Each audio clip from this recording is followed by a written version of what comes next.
What a headshot! What a head! How's it guys, this is Dayvy, FPL, and welcome back to the Fantasy Premier League video here on my channel. Now in this video, I'll be taking you guys through the fixture guide to the opening start to the FPL season. So now I've actually waited quite a while to create this fixture guide video. The Premier League fixtures were released about a month ago or even 2 months ago, but I wanted to wait until it was super integral to actually do this video. So that time has come, so today as you guys are watching this video, from tomorrow to the Game Week 1 deadline, all the essential content is going to be dropping, so make sure those notifications are turned on so you don't miss any of the banging content. Now the reason I wanted to do this before all the essential content was released is because, in my opinion, if you guys have been watching my channel for a while, you know I always say the fixtures are the bread and butter to any FPL draft, and that's why you guys have to have a good understanding of what teams have good fixtures. Now a couple of seasons ago, it was all the form versus fixture kind of debate. You either were a form manager or a fixture manager. I've always been a fixture manager. I believe that fixtures create form, and in FPL the kind of secret to it is trying to predict form, and I believe that that's where the fixtures lie. I think last season it's more kind of on the analytics versus the grass FC debate, so it's kind of a throwback to the form versus fixture one. So to help you guys decide who has the best fixtures, I've gone over a fixture rating system, and in this video I'll be going through the top 6 teams with the best fixtures and then the worst fixtures. This will give you an idea of teams to target as well as teams to avoid to help you get off to a good start this FPL season. So that's something you guys are interested in? Sit back, relax, and let's get straight into it. Use Fantasy Football Fix to help win your mini leagues. Their new Elite XI tool helps you track the world's best managers live, giving you access to the minds of some of the best managers in the world with over 80 top 10k finishes. You'll get game week by game week analysis of their teams, as well as instant team change push notifications from their app, available on iOS as well as Android. Get started now for free using the link in the description and get free access to the Game Week 1 deadline.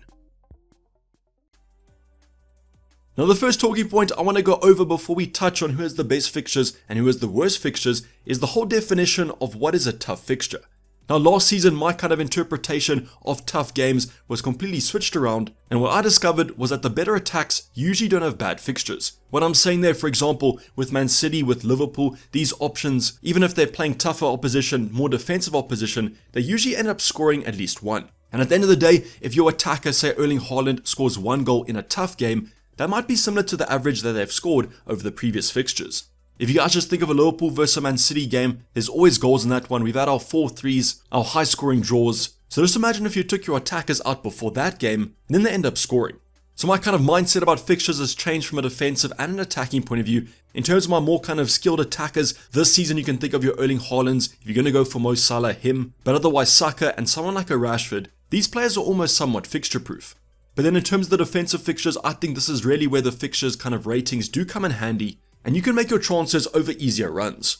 Now with the attackers, I'm not simply saying to kind of ignore your tougher games, but maybe hold your transfers for fixtures on some differentials rather than your main kind of essential players. It's probably an approach I'm going to be using this FPL season. I think a Saka, a Rashford and a Haaland will probably stay where they are, and I'll use my differential spots, such as a 4th and 5th midfielder, to target nicer fixtures. I know I have spoken a little bit on this kind of talking point, so comment down below if you guys don't understand what I'm saying, but almost the conclusion here would be that the better attacks and the better FPL players are fixture proof when it comes to these tougher games. Just because they are facing a Man City, a Chelsea, a Spurs, they can still end up scoring, and that's why I think I'm going to be a little bit more patient with them. Now obviously if they do have kind of 4 tough games in a row, your stats will probably tell you that's a good chance to sell them, so I can understand that, but just be careful because they still could end up scoring in all those tough games. But comment down your thoughts, what you guys think about this topic. I think it goes hand in hand with another FPL rule, which is always be patient.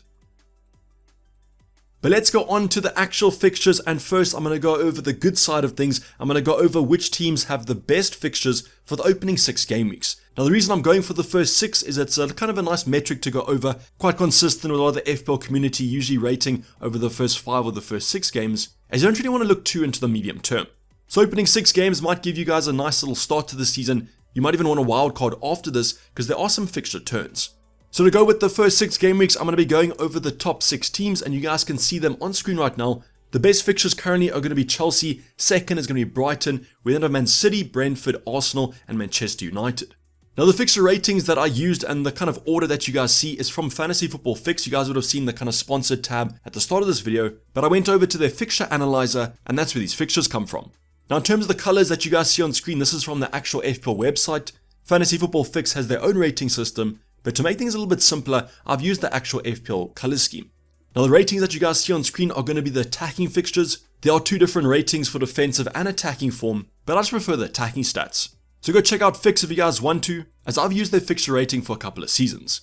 But let's talk about the teams that you guys see on screen right now. I want to talk about them before you guys see the fixtures from a more holistic overview. So if you guys do see those 6 teams on screen right now, I won't lie to you, most of my team is actually made up of these 6 teams, except for maybe Chelsea. My latest draft did have Nkunku, but I recently switched back to Gabriel Jesus, but those Chelsea strikers are still on my mind. So should we be targeting more of these Chelsea assets? I mean, Fixers saying that they have the best fixtures over the opening 6, or are you guys planning to bring them in from game week 3 onwards? Then the next team, Brighton, I think a lot of us have a double up, maybe even a triple up. I'm looking at kind of steal in the goalkeeper department. Estupinan is the most owned defender in the game, and most of us own someone like a Matoma. Their opening fixtures are super strong and they rotate quite nicely with Chelsea, which you guys will see shortly. Then Man City, no comment there. I think they have some of the best fixtures. I probably would say that they have the best fixtures in the game, but Fix doesn't agree with me. Now because of their strong start to the season, I actually think that you guys should double up or even triple up on this Man City team. It is quite hard to predict who's going to start. Then with Brentford, as you guys know, without Ivan Toney, how they're going to adjust. Hopefully Mbumo, Visa can step up to the plate, because if they do, great assets. Then in terms of Arsenal United, you guys know about them. Pretty template picks there, Bukayo Saka, Rashford, Bruno, and then a lot of us own that Arsenal triple up with Gabriel and Jesus or Martinelli. So let's bring the fixtures up on screen so we can go a little bit more in depth into them. And you guys can see Chelsea at the top there, starting off against Liverpool. Now from game week 2 onwards is really where the fixtures kind of turn. Yes, West Ham's currently a grey fixture on the FPL website, so maybe from game week 3 onwards you want to bring them in.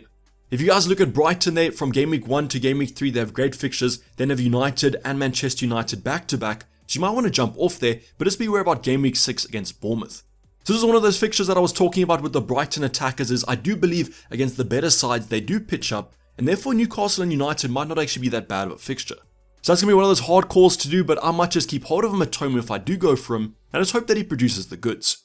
But that lovely run of Chelsea in game week 3 to game week 5 is making me kind of consider going for an Nkunku, but what I could do is I could start off with a Jesus, come game week 3 or game week 4, switch to the Chelsea attacker, and maybe even look at a Chilwell for a Stupinan. Some food for thought there in terms of those planned transfers, but don't plan too much, as sometimes they don't work out. Then in terms of Man City, the only tough game is game week 2 against Newcastle, but this is going to be a home fixture for Man City, and at the Etihad they're a completely different team. But you guys can see there, Burnley, Sheffield United, Fulham and Nottingham Forest in the opening 6 is simply ludicrous, and that's why I want to double up on that Man City attack. Bringing in a John Stones or Ruben Diaz won't hurt too much as well, because the clean sheet should also be flowing. Then you have a team like a Brentford who start off against Spurs, but you guys know Brentford on the first day or the opening game of the season, they're always pretty strong, and this is going to be a home game for them. After that, they have some nice fixtures coming up, only game week 5 against Newcastle. It is away, which is a little bit annoying, but Mbumo and Visa are so cheap that you're not expecting them to score in every game. Then the final 2 teams, Arsenal and United, don't even have to go over their fixtures because they're so popular in our teams, but you guys can understand why when you see that green. Nottingham Forest, Crystal Palace, Fulham to open, then they play each other in game week 4, which might be slightly annoying as probably half my team is going to play each other. At least afterwards they have some better games, Everton and Burnley for either of them, and I'll probably just hold them through game week 4 onwards. Now there were a few other teams that I wanted to also mention, but most of them had kind of hit or miss fixtures. I wanted to highlight my team Liverpool though, because they are one of those fixture proof sides. Yes, they have tougher games, but they also pitch up usually. But out of these 6 teams, which team do you guys think has the best fixtures over the opening 6? My personal opinion is that Man City do. Not only are they a great side, but I think they are semi-fixture proof, so that almost makes game week 2 against Newcastle quite nice. So Man City for me are top, and then I would probably go Brighton, but Arsenal are close third for me. The Chelsea assets for me are wait and see, but maybe kind of Fixers rating game week 3 to 5 quite highly, which I can understand with 2 home games against Luton and Forest. So target these 6 teams if you guys do want to go for them. I even think in terms of transfers you guys can also target Chelsea, so that should keep you in good stead for the opening 6 game weeks. But now unfortunately with the good we got to go over the bad, so let's go over the bottom 6 teams. Now from bottom to top, so the bottom team is going to be the worst fixtures in the Prem, and you guys can see it's going to be Luton. So the 6 teams in total with the worst fixtures according to Fixers attacking difficulty is going to be Newcastle, Bournemouth, Villa, West Ham, Burnley, and then finally Luton. So tough reintroduction of Luton to the Premier League, and you guys will see that kind of game week 2 blank, which has been confirmed now, and the reason for that is that Luton are still completing their home stadium. So big kind of caveat there is don't bring in those Burnley and those Luton assets if you are relying on them to start, because in game week 2 they already have a confirmed blank. So yes, a normal season I just hoped for, but a blank game week already confirmed says otherwise. Now, probably the main team to focus on here is going to be that Newcastle side because, as you guys will see over the upcoming days, those assets of theirs, the attackers and the defenders, have such good stats, and as mentioned, they might be one of those fixture-proof sides. But when you do face Man City away in Game Week 2 and then Liverpool in Game Week 3, with Villa and Brighton either side of those fixtures, I can probably agree with FIXTURE and I would probably avoid them as well.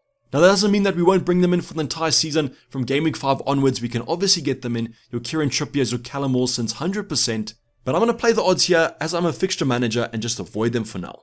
A little bit of speculation there as well. I don't exactly know if Newcastle are going to keep up the form of last season. Whereas if this team was like a Man City, I might be tempted to still stick with them.